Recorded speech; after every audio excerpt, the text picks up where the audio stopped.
Participant lines muted.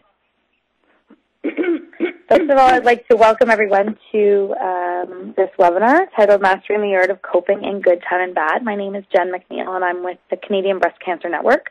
And Dr. Linda Edgar is going to be our speaker this evening. What I have done is actually muted all of our participants' lines. So if you're speaking right now and wondering why I'm not acknowledging you, it's not that I'm intentionally ignoring you. It's that just to allow for everyone to be able to hear Dr. Edgar when she's speaking.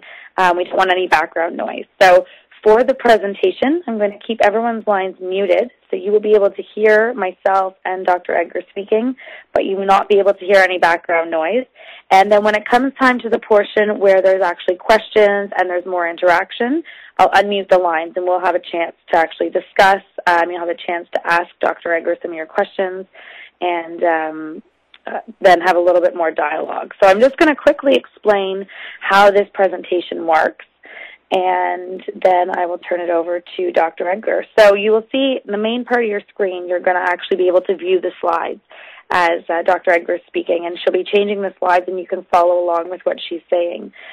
On the left side of your screen, you're going to see a toolbar, and what's that toolbar? At the top of it, you'll see the Arcadin logo, and right below that, you're going to see somewhere that says Messages, and there's a little space that says type your chat message here. If you do have questions for myself, if there's technical questions, you can type them into that bar and hit enter, and I'll be able to hopefully respond to you and help you with those technical issues without interrupting the presentation. Or when we get to the questions portion of the presentation, in order to ask a question so that it's somewhat regulated, I would ask that you would type into that bar, I have a question, or either you can type in your question or just simply state you have a question. And when I unmute the line, I will use that as my list to call on you to ask your question or make your comment for Dr. Edgar to answer. So I'll review that again towards the end of the presentation. What we're going to do is actually let Dr. Edgar present the entire presentation, and then we will have questions and discussions at the end of that. So that being said, I'd like to actually just take a moment to give you a little bit of background on Dr. Edgar, who I had the pleasure of meeting at the World Conference on Breast Cancer this past year, and had the opportunity to discuss her book that she was there selling and showcasing, and it's called Mastering the Art of Coping in Good Times and Bad. And having read the book myself, I thought it was a great tool. It is something that I think and hopefully everyone on this call will find really beneficial. But it's a book that's also interactive and allows you to use some practical tools to actually master the art of coping. So Dr. Edgar is a nurse. She's a researcher, a teacher, an administrator, and a consultant. And she first obtained her nursing diploma at the Hospital for Sick Children in Toronto, followed by a Bachelor of Science in Nursing at Queen's University, and her master's and then PhD degrees at McGill University. And her interest in coping and how to reduce stress arose when she first observed that people with cancer and their families were trying to restore a sense of personal control that had been swept away when cancer was first diagnosed. So she has a significant amount of experience working with cancer patients and their families. She's presently developed and implementing an innovative method of screening newly diagnosed patients for distress. And as I mentioned, she has recently written a book called Mastering the Art of Coping in Good Times and Bad. So we're going to let her share some of her insights and expertise with you this evening, and I hope you find them as useful as I found the book. Dr. Edgar, I will turn the presentation over to you now. Well, thank you very much, and I'm glad to be here.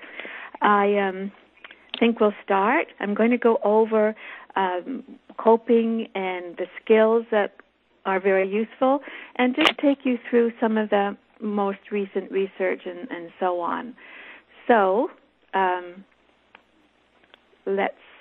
we just wait a minute till the picture comes up. This is a man who long ago did not do healthcare very much good at all. This is René Descartes, and many centuries ago, he supported the idea that the mind and the body were separate. And he said that the philosophers and the priests of the day could be responsible for the mind of man, and the physicians and surgeons could look after the body. Well, we've been trying to get the mind and the body back together again ever since. And we know, and now we have research to prove it, that, of course, the one affects the other. The mind and the body and the spirit are inseparable, and they're interdependent. I think we always knew that at some level intuitively, but now we have lots of good research that actually says and tells us, yes, it's definitely so. So that's what we know. And this next statement, I think, goes along with what you all know. The expectation that we can be immersed in suffering and loss and not be touched by it is as unrealistic as expecting to walk on water without getting wet. And the minute that we're diagnosed with some serious illness, the minute that happens, we have had that feeling of the rug being pulled out and the sense of control that we thought we had over our lives and what happened to us doesn't seem to be there anymore. And that leads to feelings of distress and feelings of fear and loss and anxiety, panic, depression. And we know that about 40% or more of patients who have been diagnosed with cancer feel a significant amount of distress in those early weeks and months after diagnosis. In fact, that distress may then subside somewhat, but then rise again at different points in this cancer journey. In fact, in Canada now, distress is considered to be the sixth vital sign. You know, we always talk about vital signs in hospitals. And the vital signs we're familiar with, of course, are temperature, pulse, respirations, blood pressure. And then we added pain as the fifth vital sign, and now distress. So it's considered to be that important. And we can measure distress by simply asking where you would be on a thermometer or a ruler that has 0 at one end, meaning no distress at all, life is absolutely 100% perfect, and 10, which means you could not possibly have any more distress. You are not coping whatsoever. And using that ruler or yardstick or thermometer is accurate and gives you a good sense of what your level of distress is at. So this picture shows what it feels like when you're on your own, when you're feeling not understood by, not supported by, a whole range of emotions going through you that have to be looked after because you have things to do and you can't do them when you're feeling this way. So what we say then is that given that there is this distress, which we now recognize, and also given this other important fact, and that's this sentence, today medicine's complexity has exceeded individual capabilities, and whole person care requires a team with an active patient. What people are saying is that we may have 21st century technology in healthcare, but we're still dealing with 20th century practice. We still don't have all the tools in place to work very well with patients and their needs and working to lower their distress. Now, teamwork is what the new buzzword is in healthcare. I don't know if you can read that. It's a quote by Henry Ford. Coming together is a beginning, keeping together is process, and working together is success. Well, that's what we're aiming for in healthcare, is to have a team. And the very wonderful but incredibly scary fact is that you, in blue, you are the heart, the center of the team. So, meaning that that is a role that, because of the way our healthcare is, because of the way it is, then you must be a part of that team, a big part, and you must be what we call an active patient. And what does it mean to be an active patient? What do you have to do? And people ask me this. And the first thing I say is, well, it basically means you aren't a passive one. You're someone who kind of pulls forth your own strengths and gets up and is ready to take on whatever has to happen.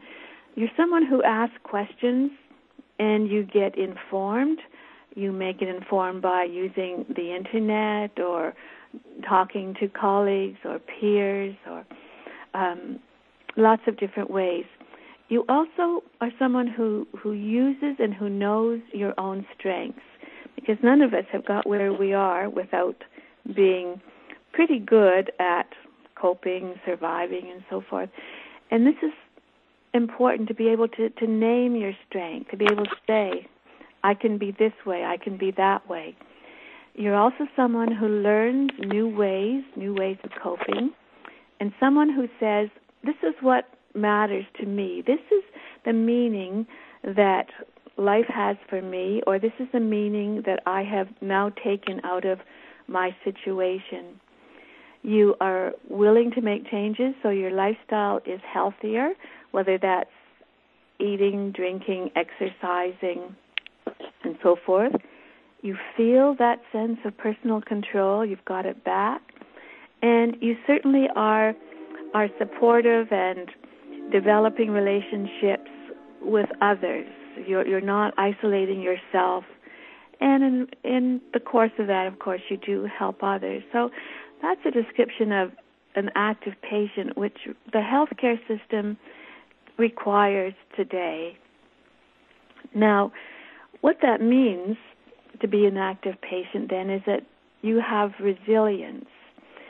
And that's the ability to bounce back or even grow in the face of pressures and threats, because we know there's an enormous amount of growth that happens when people are diagnosed with serious illnesses and face great pressures.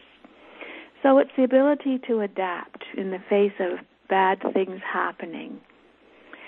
And resilience is something that you have. It's something that anyone faced with any challenge, physical or mental or whatever, develops some of.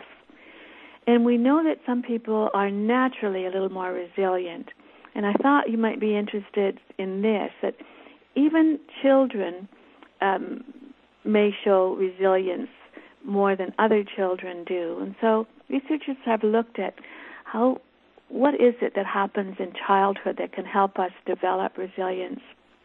Well, first of all, the child really believes that when things happen, he has some control. So it's not just a matter of always being somebody else's fault or problem. He has some control himself over what he does. He's motivated. There's things he wants to do or accomplish. And he has a fairly good feeling about himself, that he's okay. He may go on to have some supportive religious experience. And he's got people who are close to him. Now, this doesn't mean a regular two-parent family. It can mean a single parent. It could mean perhaps not even having parents, but having someone around to whom he feels close. Could be a school teacher, it could be a friend, another relative, and sort of an easygoing kind of temperament. So that's a little bit about how we can identify children who are going to be resilient, and if not, help them develop some of these characteristics. So resilience is something that comes with good coping. Now, I thought you'd be interested in this too. This is a study where researchers asked people across 26 countries. They said to them, what's a good day like for you? What happens when you have a good day? And there was an incredible similarity among the responses. One of the things they said was, on a good day, they feel that they're competent to handle whatever happens. So they feel they have a sense of control, and they feel they're coping. And secondly, they all said they also feel a sense of connection, either to another person or an ideal or a cause or a society or the larger community. And they feel they have the ability and the right to make choices about what's going to be right for them at that time. So the similarities of what makes a good day seem to be pretty much universal. So those are things that we want to work on to make sure you have good days, and so does everyone dealing with serious illnesses. So that's what we want to do. We want to cope well in good times and bad, and then we know that resilience will follow. So that's what I'd like to work on together for the rest of this talk. And that's going to now take me into the area of my research.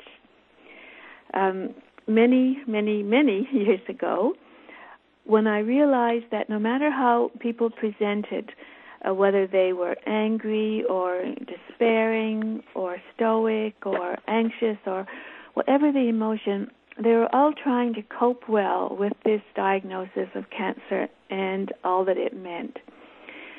What I did then was find out, what do we know about the best proven ways of coping? And looking through all the literature and all the research, I found there were these 7 major coping skills. They're mindfulness, ways of thinking, communication skills, social support, problem solving, goal setting, relaxation, techniques. These are the 7 that seem to be the major skills that if people have them, they cope well, they have a sense of control, and they have a good life. Now, also there are many, many other methods of coping that aren't quite as significant as those. And if we have time, we can talk about some of those too. And I've just put that in, and then a healthy lifestyle too. So what I want to next tell you is that I've got good news and bad news. The good news is, if you want to, if these skills look like something that would be of interest to you, then you can learn them, and they will be there to help you. That's the good news. The bad news is you have to practice. And just sitting there in your comfort of your homes, think about how many times you think you would need to practice these skills to learn them, so they become second nature, that you just pull them out and use them whenever you need them. And probably you're thinking numbers from 1 or looks like I just need to go back to my web login here. But think about the number of times you think. I've just lost my connection, so I'm going to go back and see if we can get that in again. It should just take a minute. In the meanwhile, think about those numbers. Think about how long it took you to learn things when you were a child going to school, and consider how you are now as an adult when you have to learn something new. So I'm just hoping to get back my slides so we can go on with that. I don't want to tell you the number of times that you need to practice to get there. All right. Patrick, are you able to get back in, or? I'm just putting it on my phone right now. Okay.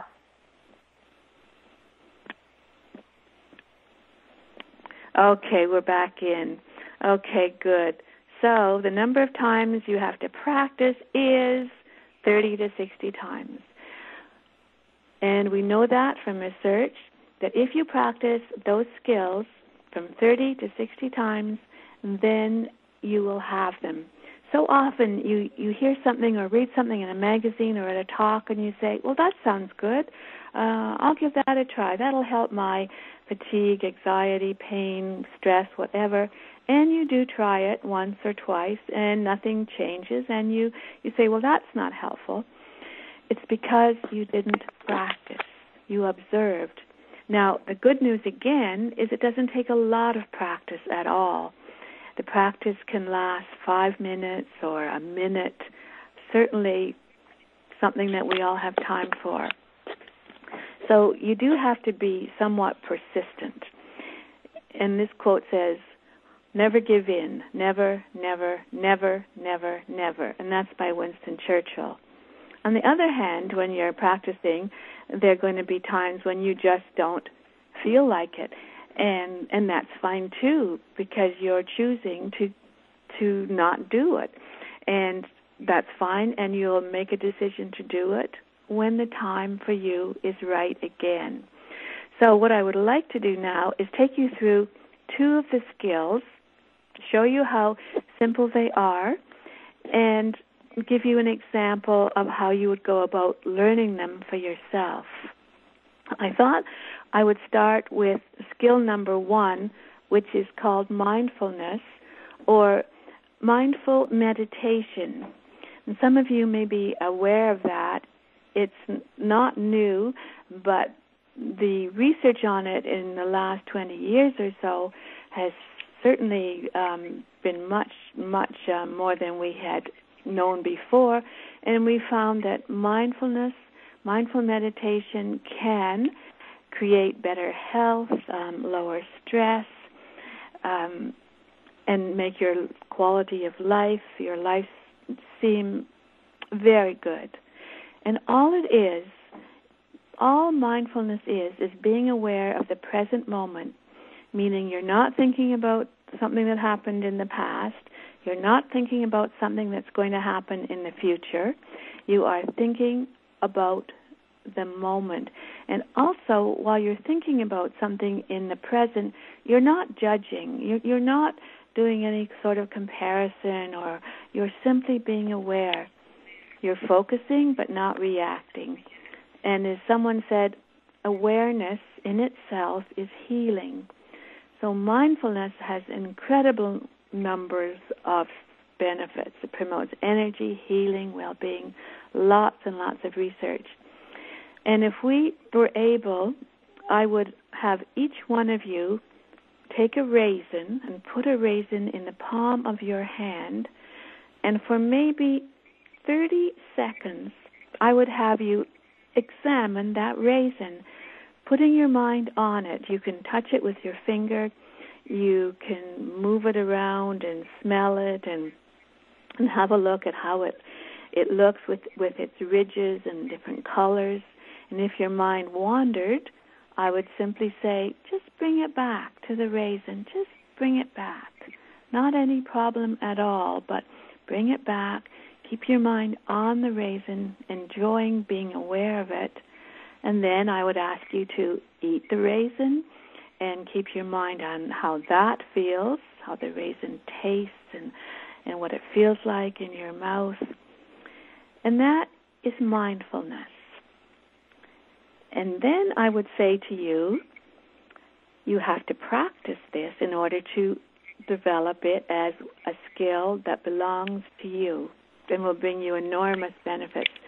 And I would say, what will you do that you will be mindful of tonight before this day is over? One lady said that she always had a beer before bedtime. And she said what she was going to do is, as she poured her beer, she was going to watch the bubbles come as she poured the beer from the bottle to a glass. She was going to focus on those bubbles that appeared, the color, the shape, the size. And that was her practice in mindfulness. Someone else was going to sit with their dog or cat and pet them, but keep their mind on that activity, being mindful. How did it feel? Were there any sounds? Was there a different sensation? And keep their mind on it, and if their mind wandered, they would bring it back and simply enjoy that awareness.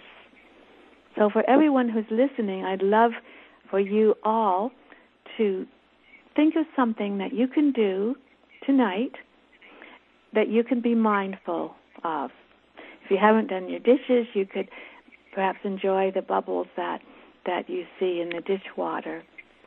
If you're having a bath, you can enjoy the water, the warmth, the sound it makes, the color, and so forth. So think of what you can do, and I ask you again, how many times do you have to practice this mindful meditation exercise? And you're right, 30 to 60. So that's the first skill, and we present it first because being mindful helps you learn every other skill, and it provides an incredible amount of energy and well-being, and is very good also in lowering fatigue and distress. Okay, so now I want to talk to you just a little bit about the second skill, and then we'll be able to take some questions after this, and I'd love your opinion on what you think. So this is probably the most important coping skill that is useful in all of life. It's simply the ways in which we think, the way the mind works. And this next slide is probably contains some of the most important information that you'll ever get. You may know it. It may just be a review, but let's go over it. Facts. Would you agree that most of life consists of facts over which we have little or no control? We don't have control over, by and large, over what illnesses or diseases or conditions we get, where we live, what we do, what our neighbors do. Anything that is a fact is something that we don't have a lot of control over. For every fact, we immediately have a thought.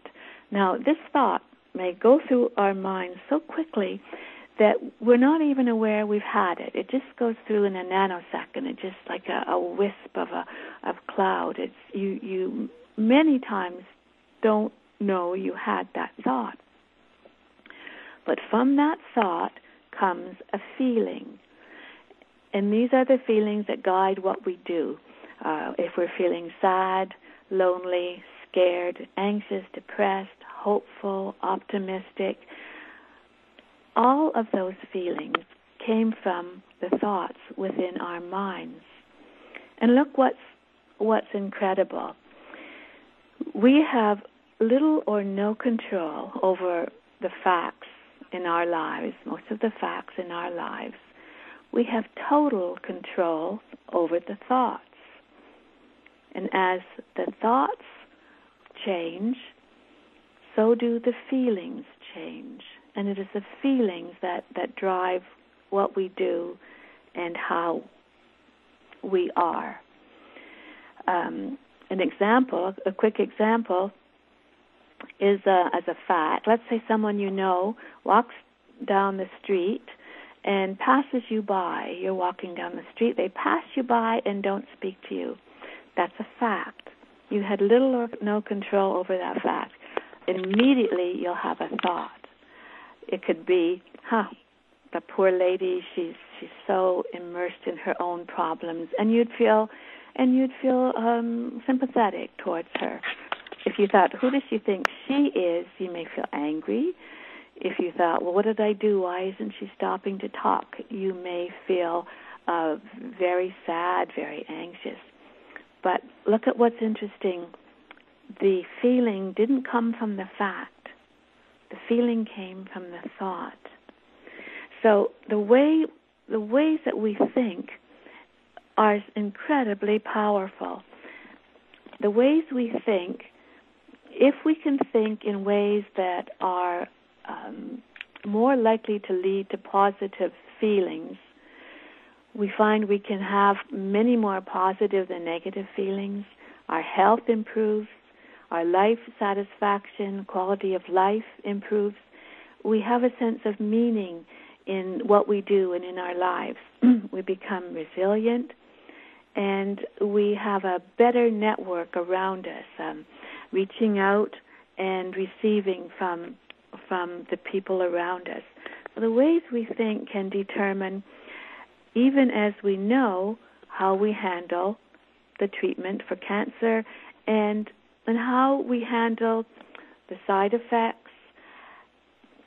And we know that if we can think those kinds of thoughts, that our ability to take that cancer journey and handle it well just improve enormously. We know that meaning, hope, healing, and a sense of control can always lift us beyond despair and reduce suffering. So one of the things that we're working at doing is finding that people who have highly negative thoughts, if we can change that negative thinking and change it into some kind of thinking that has a little bit of meaning to it, a little bit of a small amount of hope to it, that the results are amazing.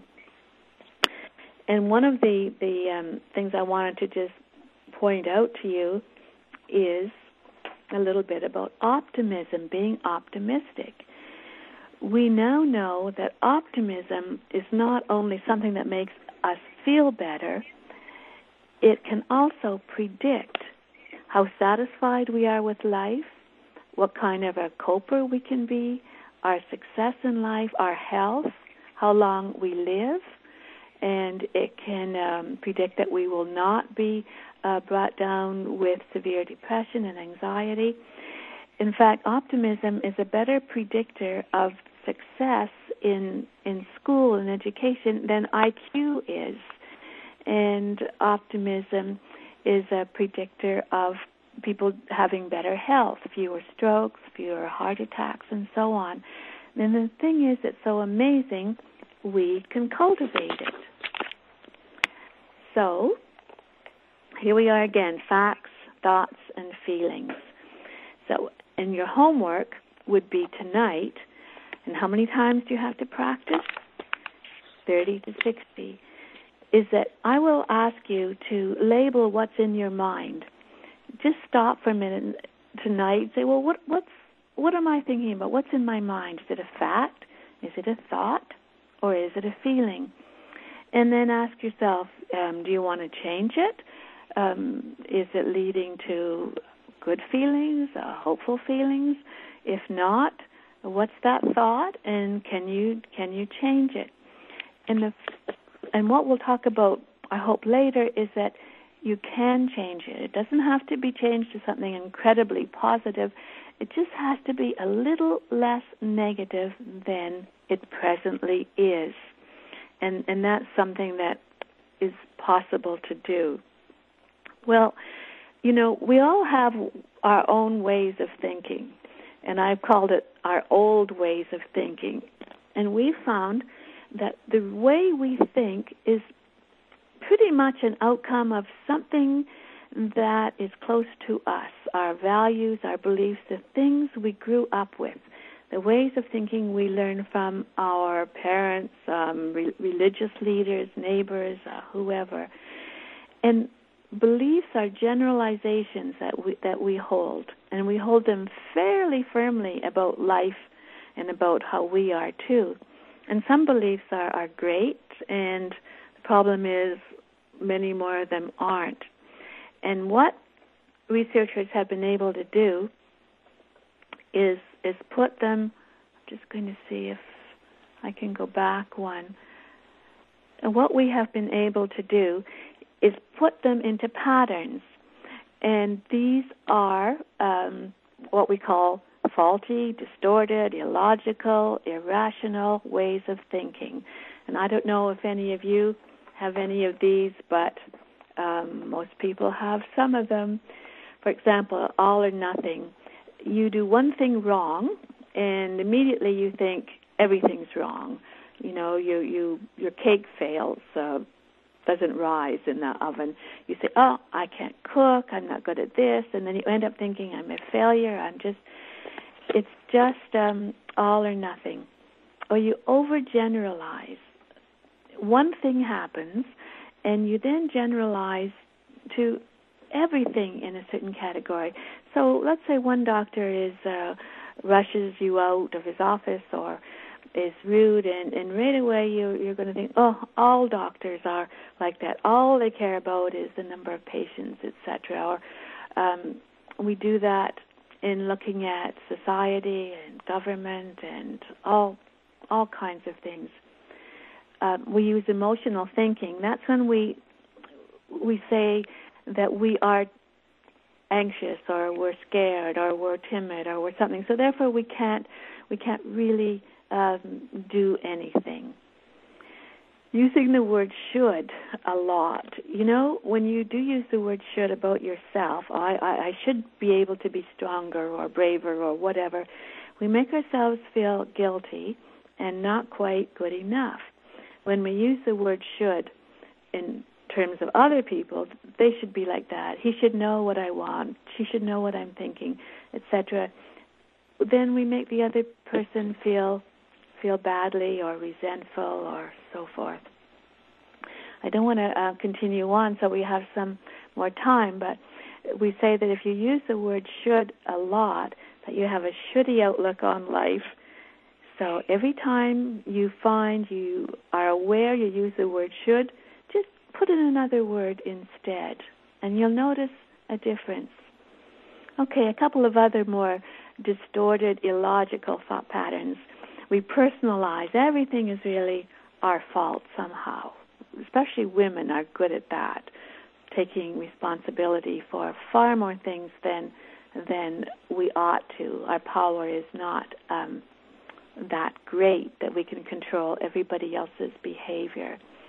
Sometimes we think we can tell the future. Oh, I know what's going to happen. I'm not going to go there because this is going to happen. We just think we know what's going to happen. Or we know what someone's thinking. You know, I know what they're doing or why they're doing that or what they're thinking. And then there's either or thinking. We tend to think, well, either this is going to happen or that. Instead, if we thought more like both and, for example, yes, I am shy, but instead of saying, oh, I'm too shy, so I can't go to this party, instead of saying that, we would say, oh, I am shy and I'm going to the party. So we're using a slightly different kind. Now, if you recognize those kinds of patterns in yourself, that's step number one. And then what you do is just change them, just tweak them a small bit. So then just to sum, I talked a little bit then about the first two skills, mindfulness and ways of thinking. And the other ones we don't have time to go over, but you've got the list of what they are. And under a healthy lifestyle, in the book that I wrote, I simply included a page on many, many other aspects of good living and quality of life. And so I put in things like exercise, nutrition, laughter, forgiveness, managing grief, optimism, gratitude, spirituality, self-trust, finding meaning, managing pain, sexuality, and I'm sure there are others that I could have added, but they're all important too, but the basis of good coping and resilience is found in the 7. So, I won't go into a healthy lifestyle, but basically it's simply a plan that you make for yourself, and you just do the best that you can do. And that means being kind to yourself. So if you don't feel like eating well or exercising or doing this or doing that or practicing this day, one of those skills, no problem at all. You simply give yourself time off and know you're doing the best you can do at that moment, and you'll catch up when you're ready. So there we are. And what I have done then is take my research on coping and put it into a book called Mastering the Art of Coping in Good Times and Bad. And, of course, it covers the 7 skills and the healthy lifestyle. And as you can see, I have a website there called artofcoping.com. And if any of you are interested in purchasing the book, I've put down a code, webinar, meaning that if you enter that code, I'd be very pleased to send you the book for $10 because of the webinar, where usually I ask for $20. So if you are interested, I want to make it a little bit easier for you to follow up on that. And now I'm hoping we're going to be able to take some questions. That's what the book looks like. The person in that chair is someone who is coping, is resilient, and having a good life. So to end, I just say this: when love and skill is learning those coping skills, when they work together, expect a masterpiece. So there is a little introduction to what we know about coping well, and I'd be very pleased to have any comments or questions too. Thank you, Dr. Edgar. That was very insightful and excellent presentation. It's too bad we don't have longer to actually go over the other 5 skills, but now we know that what they are, and at least we have a better understanding of the first 2, and I know, as you mentioned, you do cover the other 5 in your book, and the book also has some activities and exercises to do with each of the skills to help develop those, if I recall correctly. So I think... Right. I think what I try to do is take these skills and make them simple, make them practical and easy to learn, because when people are anxious and under stress, it's not that easy to learn something new. So the idea was to really focus on doing that bit of practice and make those skills simple. Mm-hmm. Excellent. Well, we will take questions from the participants in a moment. So I'm going to unmute everyone's line in just a moment. And if you do have a question, if you could just type in to underneath the messages or under the chat icon there to the top left of your screen, just type in the word question or I have a question, and your name will appear on my screen, so I'll be able to actually let you know once it's your turn. And I forgot to mention this at the beginning. We are actually recording this webinar, so that if you know someone who would like to listen to this or you think would benefit from this, they will be able to go online to cbcn.ca, and you will be able to actually hear this webinar. Or if you want to review it and listen to Dr. Edgar again, you'll be able to do so. So because we're recording it, we will try to keep people's confidentiality as best we can. So I just ask that if you're using names, that you just use your first name, and I'm going to call on you by your first name because we will also be recording the question and answer period as well. So just give me a moment, and I will unmute the lines. Before I do, we do have one question coming in, Dr. Edgar, and Marilyn's asking, would the book be discounted for a while? How long is the webinar, so how long is the webinar discount available for? Is it just for a couple of days, or is it for a couple of weeks? No, I think it's available probably for a long time, indefinitely, as long as that name comes up. So don't definitely, excellent. So yes, indefinitely. Perfect. So Marilyn, I hope that answers your question. And participant lines unmuted. So we've just unmuted everyone's line. If you do have a question, like I said, please just type in the chat box that you do have a question, and then we'll go from there. I'll just give everyone a moment because I know sometimes it's a little harder.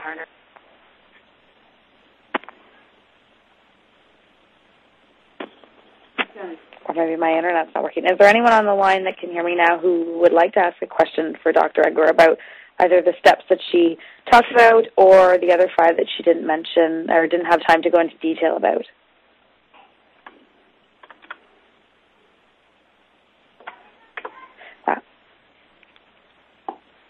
Marilyn says, thank you. So you're welcome, Marilyn. Dr. Edgar, you must have done an excellent job of explaining. I know you answered a lot of the questions that I had in my mind. Well, I have a question. If nobody else does right now, and that is, didn't anyone want to question me on the facts, thoughts, and feelings diagram, where I say simply change your thought a little bit, make it a little less negative? Didn't anyone want to challenge me to say, well, look, some of these facts are really, really awful. The things that happen to human beings in this world with illness and tragedies and so forth. And then I'm saying, make your thought a little less negative. Doesn't anyone want to say, well, how could you do that? Did anyone think that? Sure. Yes. Mm-hmm. Honestly? Of course, all the time. Oh, good. Okay, good. I'm glad you did. And there's an answer to that, and that is that the brain is incredibly clever, I suppose we'd say. It's what organizes and manages us and looks after our functioning and our thinking and so forth. But we know that the brain is also incredibly naive and incredibly, in some ways, stupid. And to illustrate this, I'm just going to ask you to use your imagination for a moment. And then I'm going to ask you to respond. I want you all to just imagine you've got a lemon in front of you, a nice, bright, yellow, fresh lemon, and you cut a big chunk out of that lemon, a big wedge. You squeeze the juice onto a big tablespoon, so it's full of fresh, cool lemon juice. And now just imagine putting it into your mouth and swishing it around and then swallowing it. Just put your imagination to work. Just do that. Now, my question to you is, did any of you notice anything? And what was it? Your mouth watered. Your mouth watered? Mm-hmm. Yes. Yeah? Anybody have any little tingling or feeling their saliva was a little runnier or a little more, something like that? Did anyone, was there anyone who felt nothing at all in their mouth or throat? Usually about 90 to 95% of people really do feel something fairly strongly. But remember, there are no lemons in this webinar, none. And your mind, your brain knew it, but it responded to the thought. You thought there was a lemon, you imagined, and your brain said, okay, all right, I'll react to that thought. And it reacted strongly, right? With actual changes in the body, changing the production and composition of saliva is pretty powerful. So we can give the brain a message, a thought, that you don't believe yourself, and the brain will respond to it. And I think we're only beginning to understand how powerful that will be. And if you have trouble thinking of something, remember you just have to make it a little less negative. Sort of admitting that, well, maybe you don't think things are going well for you, but admitting that maybe another time they could go a little better. Probably some people, they are going a little better. Just entertaining a slight possibility. And certainly you can have a lot of sort of thoughts that you just keep around to say. I mean, you can wake up one morning and feel you're just having a bad hair day and you're achy and tired and grumpy and having to do things you don't want to do. And you can say to yourself, oh, I feel good today. It's going to be a good day.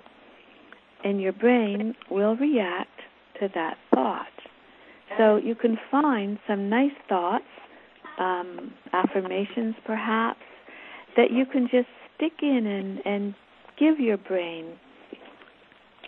And there you are. Any comments on that? We just had one comment, and someone typed in and said, in regards to the lemon juice, it did make her mouth pucker, but then she changed her thought to have it tasting pleasant. Mm-hmm. So she's applying exactly what you were saying. Yes. Marilyn, you had a comment you wanted to share? Yeah, I just wanted to say that like fear of reoccurrence probably goes into everyone's head quite frequently. Yes. And it's just funny that that you have this webinar now, because I was just I'm just going through that right now again. Just like nothing's happening. It's just the mental fear. Yes. And I have one of my checkups coming up. And I spoke to a friend of mine who's actually gone through a different type of cancer, and his checkup's coming up now too. And we were just talking about how it doesn't matter how much time has passed. You think it would get easier, but it really doesn't. So I'm glad that you've had this webinar, because it's given me a few different ways of looking at it and some tools that I can look into. So I just wanted to say thank you. Oh, thank you. That's good. And you're right, no matter how many years it is, that it's still there, and it's going to come up when it's time for a checkup. And there are thoughts like that you can say, this happens to everyone, it's part of the process, or something like, I enter this day with a peaceful heart, one step at a time. This is a natural response. This is how humans respond. There's different kinds of things you can do, right? Absolutely. Karen just made a comment, and she says a trick that she's been told in regarding negative thoughts is to try and go 5 minutes without a negative thought, and then try to go for 30 minutes, and then an hour, and then a day, etc. She says it's very hard, but a good tool to start practicing.